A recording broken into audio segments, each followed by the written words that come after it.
To Bangladesh now, where the Rohingya crisis seems to have no end in sight. People living in the world's largest refugee camp are worried they might have to move once again. The Bangladeshi government is hoping to open an entire island in the Bay of Bengal to house them, but critics say it's not all what it seems. CTV's Molly Thomas is in the Cox's Bazar region of Bangladesh. She joins me now. Molly, thank you so much. Tell me, what is the latest on this island? So ever since we've been here, Angie, that inauguration date has been moving. So we first heard it was the 3rd, then the 4th. We're kind of in this holding pattern. Basically, this island has caused so much controversy. On the one hand, you look at Bangladesh, it's quite an incredible country in terms of allowing almost 1 million people to come in and stay here. This is a poor country itself. It has a 25% poverty rate. They already have density issues of their own, and yet they've allowed these Rohingya people to be here for over a year. On the other side of this, so they wanted to try to find some solutions here, and that island has been one proposal. The island is in the Bay of Bengal. It's about 30 kilometers northwest of where all the refugees are. And basically, it's a flood-prone and a cyclone-prone area. And that's the biggest worry. So the Bangladesh government has brought in Chinese engineers. They've brought in British engineers. And they've been working on this island to build flood embankments, to put in cyclone shelters. And apparently, it's supposed to be to some level of safety that people can be there. So that's what we're hearing right now. They put about $300 million into it. So you can consider that they probably intend to use this. The biggest question that we are hearing is whether, how are they going to determine who goes there? And the Bangladesh government keeps saying it's going to be a volunteer process. But the Rohingya people we've spoken to, Angie, no one has told me that they want to go live there. So that's the big question right now. So then I just want to ask you then, what are you hearing then from the refugees? What kinds of things are they saying and what are their concerns? Yeah, I think they're most concerned because they've just been on the move, right?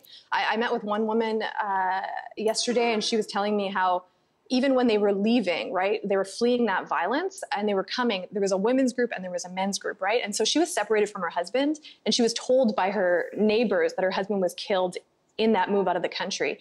And so you have people that have already experienced trauma within movement.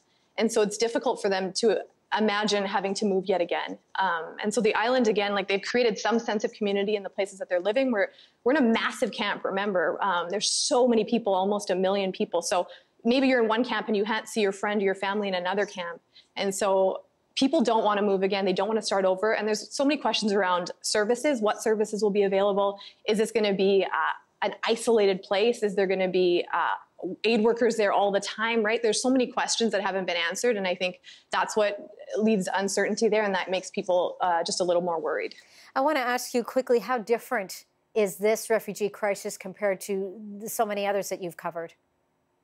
I've done a lot of work in the Middle East around the Syrian crisis. And the biggest difference I see is that Bangladesh didn't sign the 1951 Refugee Convention. So they've been amazing in taking in people, but in terms of actually, basically refugees don't have any rights here because they're not refugees. The Rohingya people are technically just stateless.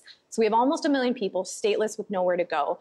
3 repatriation documents have been signed, right, between these two countries, but no one has gone home. So right now, the services around what happens here really depends on the international community stepping up to give them some sort of home. I will say, Angie, quickly, I've seen Canadian dollars at work here. I think that's amazing. We got to visit a quick little World Vision Center for kids because education is not allowed right now because these kids are not refugees. So you have this center created for these kids that they can just come into and have some sense of normalcy if they're singing or dancing or playing or drawing. And that's something that can just bring some kind of normalcy to a child that might be able to help with that trauma that they've gone through. Well, incredible footage that you've shown us here, Molly, and such a plight for these individuals. CTV's Molly Thomas reporting to us from Bangladesh tonight. Thank you so much, Molly.